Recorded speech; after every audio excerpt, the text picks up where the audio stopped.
I found the papers before she even said a word, neatly stacked on the kitchen table, right between my coffee mug and the half-sliced avocado she knew I hated.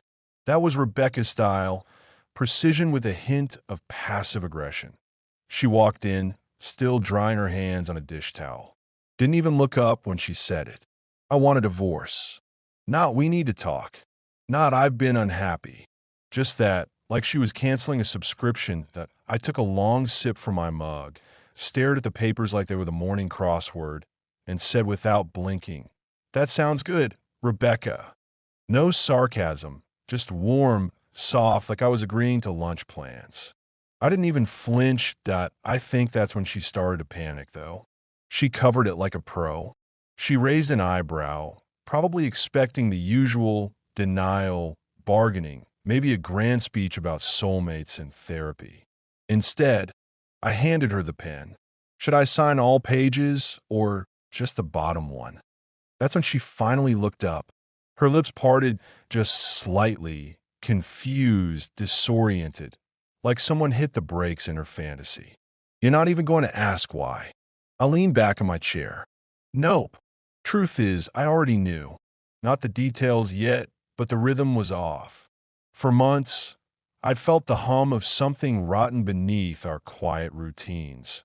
The perfume that wasn't hers, the credit card charge of the hotel that didn't match her itinerary, the unfamiliar cologne buried deep in the laundry bin behind her yoga pants. Tiny things, easy to miss.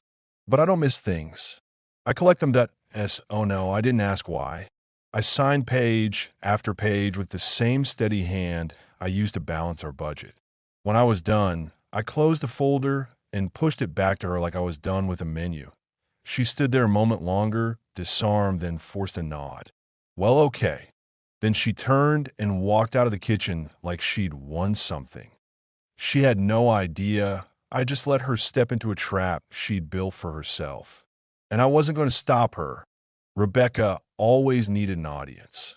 That's not bitterness talking. It's just biology at this point. So I wasn't surprised when exactly 3 days after I signed the divorce papers, she staged her little woe as me brunch with her inner circle. Amanda, the forever divorced wine snob.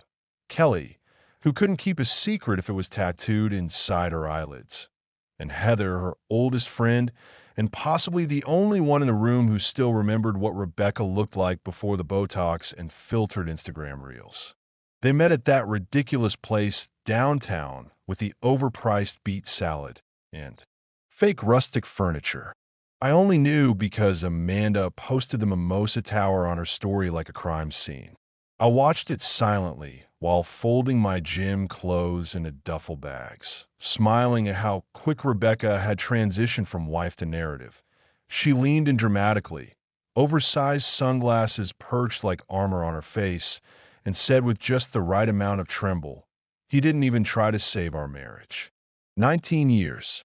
And he just smiled, signed, walked away."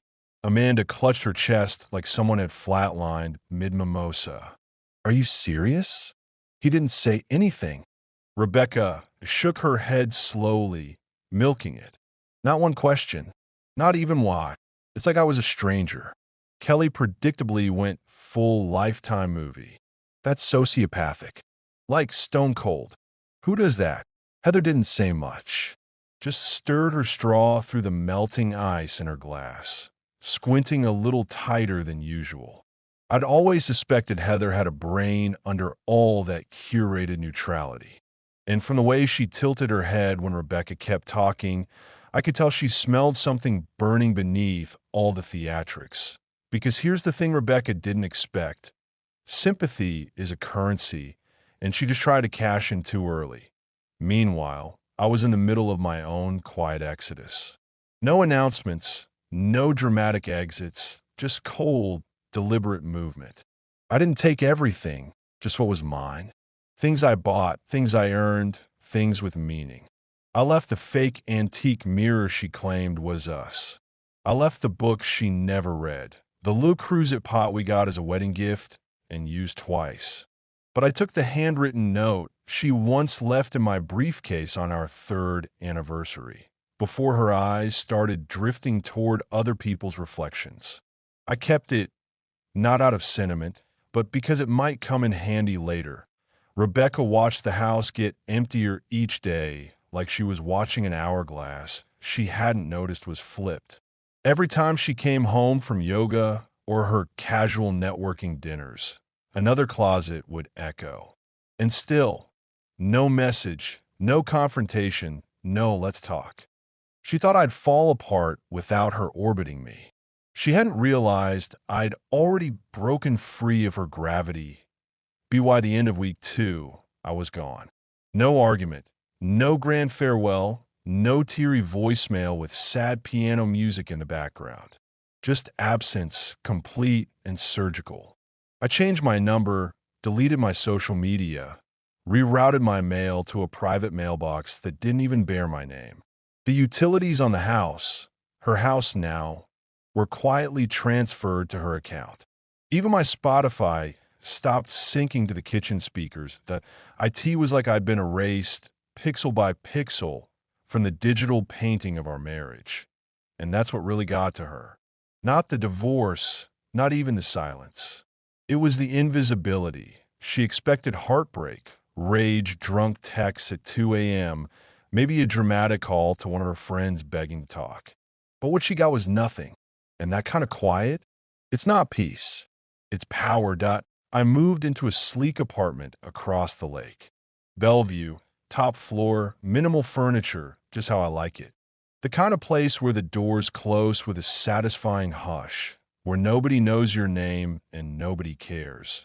The concierge knew better than to give out unit numbers, especially to frantic women in Lululemon leggings claiming, "I'm his wife." She tried. Oh, I know she tried. She called my office, apparently only to learn I'd gone fully remote and taken a new consulting contract through a different firm. She messaged my old gym buddies, but most of them weren't real friends, just spotters and grunters who knew me as Dan. She even reached out to my mother, which had to be a last resort because Rebecca hated her to why mom told her, and I quote, "Maybe if you'd love him as much as you love your Pilates instructor, he'd have stayed in touch." That must have stung. Rebecca, in her prime, ran social circles like a chessboard. She always needed to control the narrative, and she had a way of bending perception. Always the victim, always the misunderstood one. But it's hard to steer a story when the other character simply walks out of the plot. She started texting, "Rebecca, hey, just wondering if we can maybe talk? I feel like this is all happening too fast." Nothing. "Rebecca, can we at least agree on what we're telling people? It's confusing for the kids, for our friends." Still nothing. We didn't have kids, but I guess she thought throwing the word in would sting. Then came the email. Subject line, "Closure that I didn't open it. Just archived it." There's a special kind of power in not reacting. It's not revenge. It's discipline. Heather didn't bring it up right away. She waited. That was her style. Let things simmer. But eventually, curiosity got the better of her. Or maybe she just wanted to watch Rebecca squirm. It was during a lazy Saturday lunch. Rebecca, halfway through a kale Caesar and 2 glasses deep into a crisp Chardonnay, when Heather casually stirred her straw and said, "So, I think I saw Daniel last week." Rebecca froze. Her fork paused midair. "Where?" Heather shrugged, slow and deliberate. "Bellevue Bistro." Rebecca snorted. "Please, Daniel hates places like that. The man thinks anything with a sommelier is a scam, right?" Heather's eyes narrowed. "That's what I thought, too. But it was him. Black button-down. New watch. Looked good, actually. Better than I've ever seen him." Rebecca tried to laugh, but it caught awkwardly in her throat. Was he alone? That's when Heather hesitated, and Rebecca felt it. That slight tilt in the air, the moment just before you learn something you're not ready to hear. "No," Heather said softly. "He was with someone." Rebecca leaned back in her chair too fast, her wine sloshing. "Who?" She was, I don't know, stunning. That quiet, expensive kind of stunning. Long dark hair, navy dress, pearl earrings. They were tucked into the corner booth, drinking red wine. Laughing, laughing. Rebecca echoed, voice brittle. Heather nodded. And she touched his wrist when he stood up, like it was normal. Rebecca's lips tightened. You must have been mistaken. Daniel's not the type to. I wasn't mistaken. Heather reached into her bag like she was fishing for gum and instead pulled out her phone.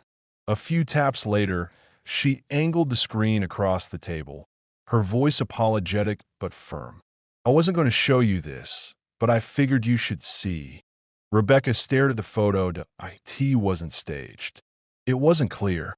But there he was, Daniel, in profile, smiling in a way she hadn't seen in years. There was something in his posture, too. Shoulders relaxed, chin tilted just slightly, like he was actually present, alive. The woman across from him had her hand on his wrist, and even in the grainy image, you could tell she wasn't trying to impress him. She already had. Rebecca's face didn't change. Not at first. She handed the phone back with the same grace she used to fake orgasms, controlled, indifferent. But Heather watched her eyes, not her mouth. And Rebecca's eyes had just flinched. He didn't even tell me he was seeing someone, Rebecca muttered, stirring her now warm wine. You're divorced, Heather said gently. He doesn't have to. Rebecca didn't respond. She just stared past Heather, through the window, their golden retriever across the street. They looked so nauseatingly peaceful. Inside her, something began to crack. Not quite pain, not sadness either. It was something subtler, older, a flavor she denied herself for years. Jealousy. And she hated it, because Daniel was never supposed to be the one to leave with grace. She told herself it was just a detour that it started innocently. Rebecca left her book club early, bored out of her mind by yet another discussion about emotional labor and rediscovering midlife purpose. She plugged in a random podcast and drove. No destination, just movement. But somehow, the tires knew before her mind did. 30 minutes later, she was turning onto a quiet, tree-lined street in Bellevue, slowing down in front of a sleek glass and steel high-rise with minimalist signage that whispered wealth. The Perch, she hated how pretentious the name sounded. And she hated even more how the valet didn't even glance at her Lexus as she pulled up across the street and killed the engine. For a while, she just sat there, pretending to scroll through her phone.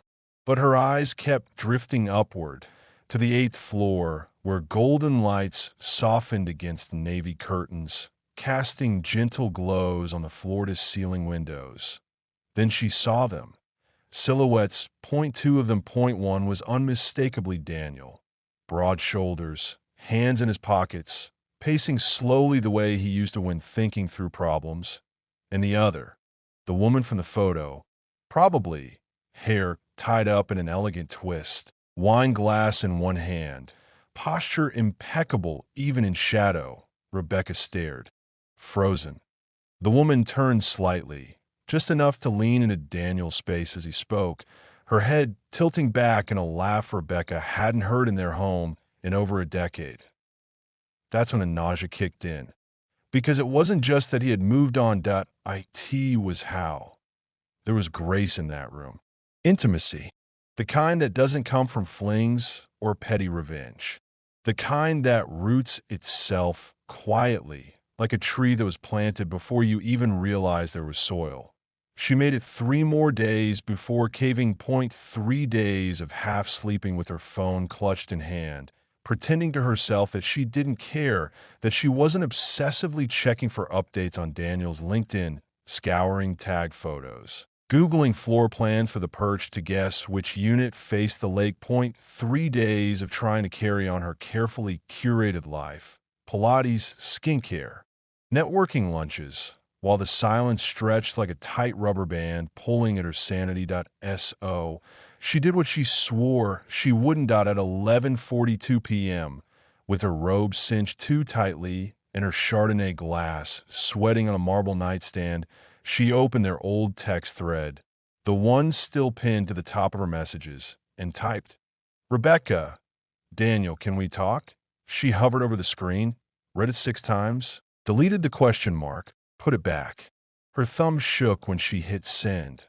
The typing indicator didn't appear for almost 5 minutes, and she nearly convinced herself he wouldn't answer at all. Then it came. "Daniel, what's left to discuss?" No punctuation, no warmth, just flat, cool dismissal. Rebecca stared at the screen as the weight in her chest turned to concrete. She read it again, hoping it might somehow morph into something more generous. But it didn't. It just sat there at what's left to discuss. It wasn't cruelty. That's what made it worse. It was indifference that IT was raining the way Seattle rains when the city wants to shame you. Quiet, constant, like it's whispering all your worst decisions back at you. Rebecca sat in her car outside the perch for a full 11 minutes. Engine running, wipers ticking a slow, anxious rhythm. She wasn't wearing makeup. Her hair was up in a lazy bun. No armor, no script, just impulse and desperation. She told herself it wasn't a big deal. She just wanted to talk, just to clear the air, maybe salvage something. But as she stepped under the awning, soaked and breathless, she realized she hadn't thought past the lobby. The concierge barely looked up. "Name?" "Rebecca Alden," she said, almost daring him to react. "I'm here to see Daniel Alden." The pause was everything. A soft, polite delay, like the air being sucked out of a room, that he tapped a few keys. Mr. Alden didn't note any visitors tonight. "I'm his wife." The man glanced up now. His face was unreadable. She caught a flicker of something in his expression. Not judgment exactly, just that faint trace of recognition people get when they realize they're looking at someone who's already lost. "I'll ring up." A long pause followed, the kind that makes your skin crawl. She imagined Daniel standing in his minimalist living room, maybe barefoot, maybe holding a glass of something expensive, seeing her name flash on the screen. She pictured him exhaling slowly, weighing something invisible in his palm. Then he said, "You can come up. Elevator 3, pin 8251. Her heart slammed into her ribs. The ride up felt longer than it was. The elevator was silent except for the rain sliding down the glass walls. As Bellevue glittered below her, she caught a reflection, dripping wet, eyes wide, face pale. For a second, she didn't even recognize herself. She stepped out into a hallway that looked more like an art gallery than a residence. Warm wood, soft lights, silence so thick it muffled her thoughts. His door was already cracked open. She pushed it. The scent hit her first. Not Daniel's cologne, not his aftershave. Something richer. Amber, sandalwood, a faint hint of wine. Music played low in the background. Chet Baker, lazy and perfect. And there he was. Daniel stood near the open kitchen, back turned, pouring a glass of red. He didn't look surprised, didn't move toward her, just glanced over his shoulder and said, "You're wet." She stepped in, unsure if she was even welcome. "It's raining." Daniel handed her a towel. Not warm, not cold, just dry. That small gesture wrecked her more than yelling ever could. She looked around. The place was beautiful, understated, intentional. Every object had a place. Nothing extra. No clutter, including her. She opened her mouth to speak, but her voice caught when she saw it. The faint reflection in the glass balcony door that a woman's silhouette, sitting on the couch just out of view. One leg crossed elegantly over the other, a book in hand. Rebecca froze, Daniel noticed. We were just about to eat. It wasn't said cruelly. It wasn't performative. Just honest. Rebecca stood in his hallway, soaked, small, and suddenly very aware of every choice she'd made in the last year. Her hand clenched the towel like it was a life vest. Daniel turned back to his wine, and for a second, she saw something terrifying in his face. Peace that he had truly moved on, and she had just walked into a life that no longer had a Rebecca-shaped space. She took 2 hesitant steps into the living room, unsure whether to follow the tension or run from it. Her heels tapped softly against the polished floor, and every click sounded like a mistake. The apartment was dim, but the kind of dim that spoke of intention. Warm lighting, amber shadows, soft jazz whispering through the air. And then she saw her. The woman was perched on the edge of the slate-gray sofa, legs crossed like a ballerina on break, her dress fluid and perfectly unrumpled despite sitting. She held a crystal glass of red wine in one hand, her other hand resting gently against the side of her face as she turned to regard Rebecca with polite, detached curiosity. There was something familiar about her, cheekbones that defied age, that quiet confidence that money can't buy and yoga can't fake. That Rebecca's stomach flipped, but her brain couldn't place it. A distant memory flickered, just out of reach. Daniel stepped between them, calm as a surgeon. He poured a second glass of wine with the same deliberate grace he used to fix cabinet hinges, steady, patient, utterly unbothered. He offered it to the woman, not to Rebecca. Then, with a glance at Rebecca, he said, "Sorry, we already started." Not words, not hostile, not mocking, just firm, final, like she was interrupting a meeting, like she had wandered into someone else's dinner party by mistake. Rebecca opened her mouth, but couldn't summon a sentence. She was still trying to decode the woman's face, still trying to understand why something in her brain screamed, "I know you," while everything else inside her screamed, "Get out." Daniel sat beside the woman with natural familiarity. He didn't put his arm around her. He didn't have to. The intimacy was in the space between them, measured, quiet, well-practiced. This wasn't new. This wasn't a rebound. This was real. Rebecca suddenly felt her wet clothes clinging to her body like a costume, her hair frizzing out at the edges, mascara smudged beneath her eyes. She looked like the past, like a ghost who hadn't realized she was already dead. She turned to Daniel, reaching for anything, even sarcasm. "You don't waste time." He sipped his wine. "You did." The woman raised an eyebrow at that, amused.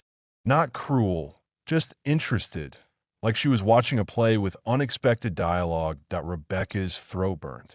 I, I thought maybe we could talk," she said, softer now, aware of how small her voice had become. Daniel set his glass down. "I thought we did. The day you handed me the papers." Humiliation flushed her neck, crawling up behind her ears like fire. There was no yelling, no accusations, just this unbearable poise. He wasn't punishing her. He had already dismissed her. The elegant woman glanced between them, then leaned toward Daniel slightly. "Do you want me to give you two a moment?" Rebecca caught it then. That voice, something clicked. College. A dorm party. A shared major. A stupid, petty betrayal that Rebecca had written off as nothing. A girl she had called forgettable behind her back when she got too close to one of Rebecca's old flings. What was her name? Margot? Morgan?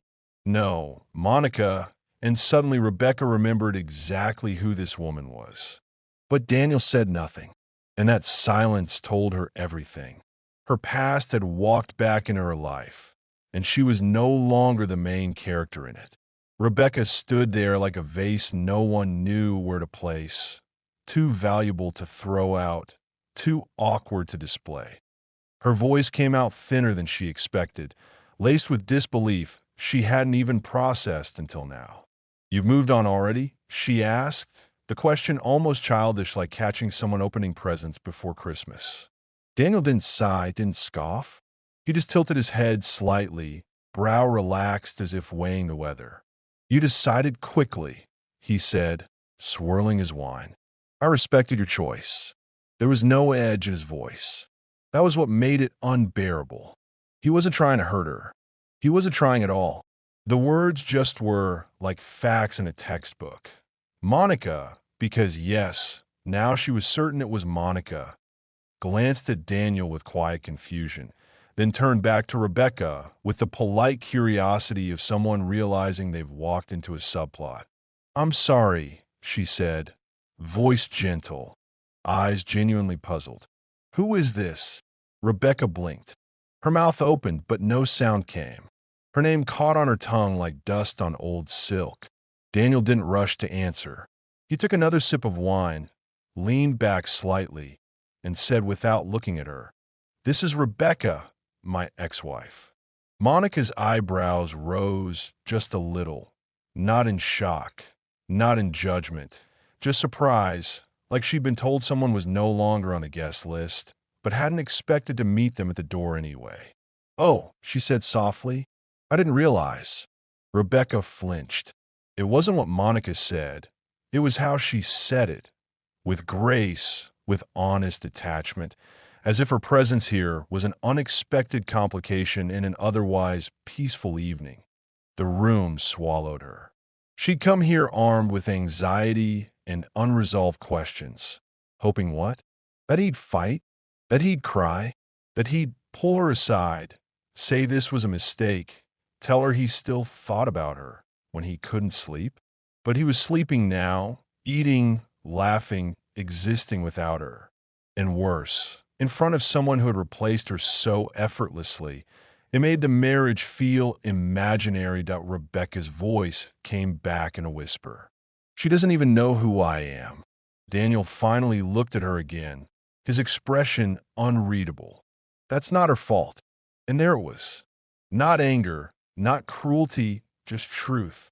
Rebecca backed up slowly, towel still in her hand like she was clinging to proof she'd once belonged here. But she didn't.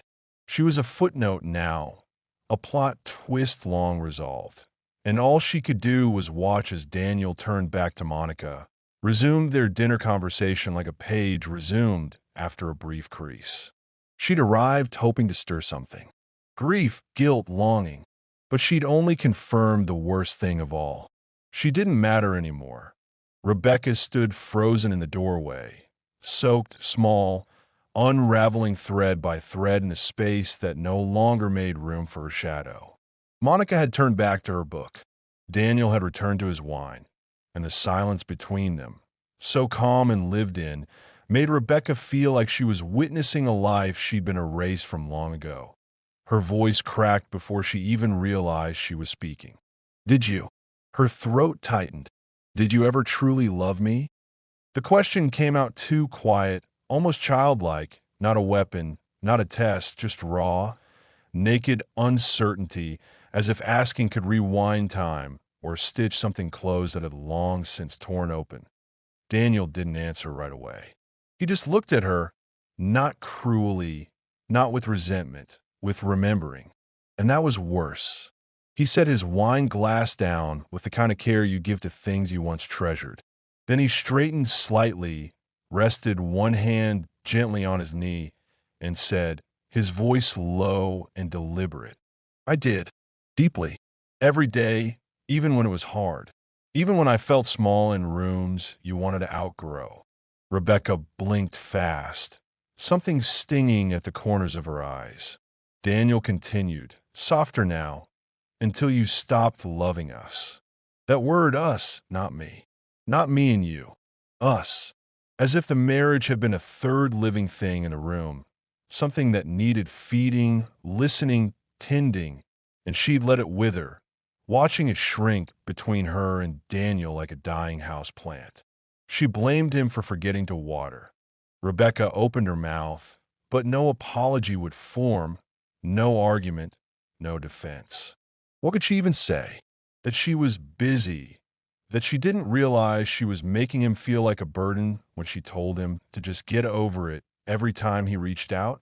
There was no script for this, only the dull ache of a door that had been closed for so long she didn't notice it had locked. Daniel stood up, not to walk her out, just to stretch or maybe to give her the unspoken signal that this conversation was over. He didn't look angry. He looked resolved. Monica didn't turn her head again. She just kept reading.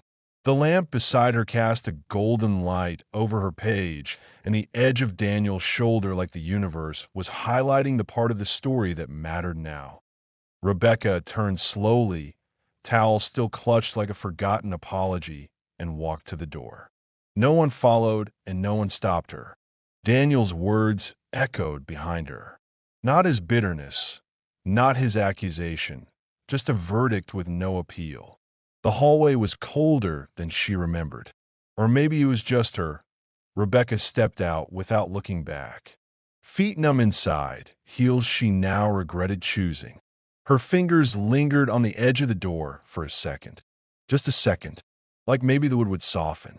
Maybe the moment would stretch open and let her back in. It didn't. The door closed behind her with the softest click she'd ever heard. No slam, no bang, just finality. No footsteps followed.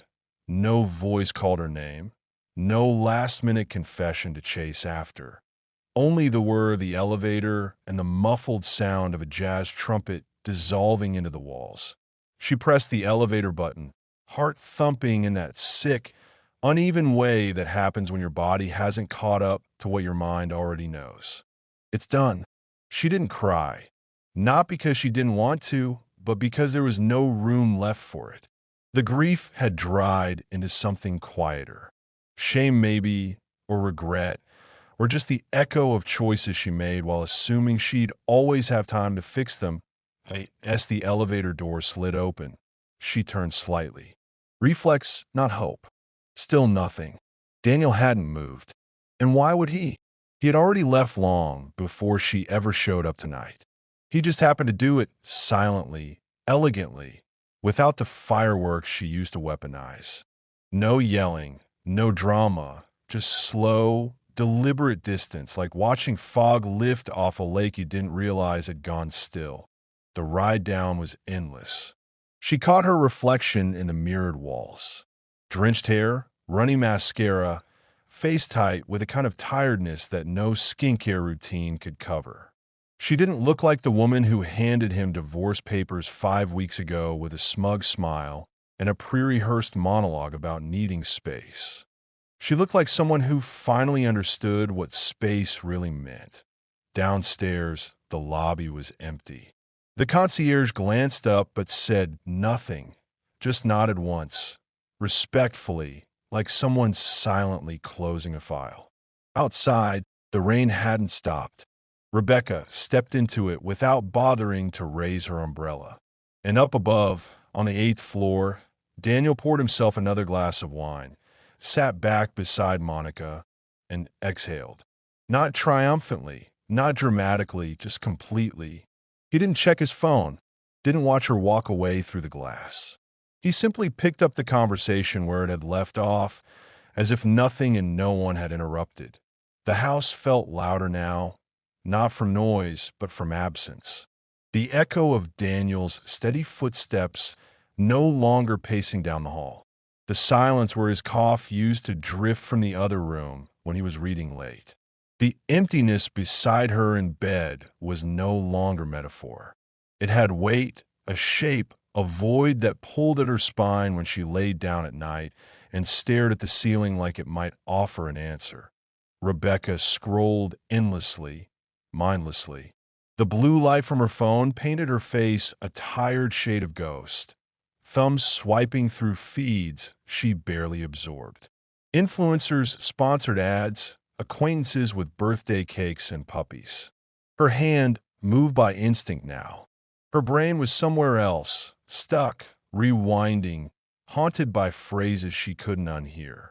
You decided quickly. I respected your choice. She didn't know what she was looking for until she found it. It was tucked between a beach photo and a poorly lit plate of sushi posted by someone she hadn't spoken to in years. Monica.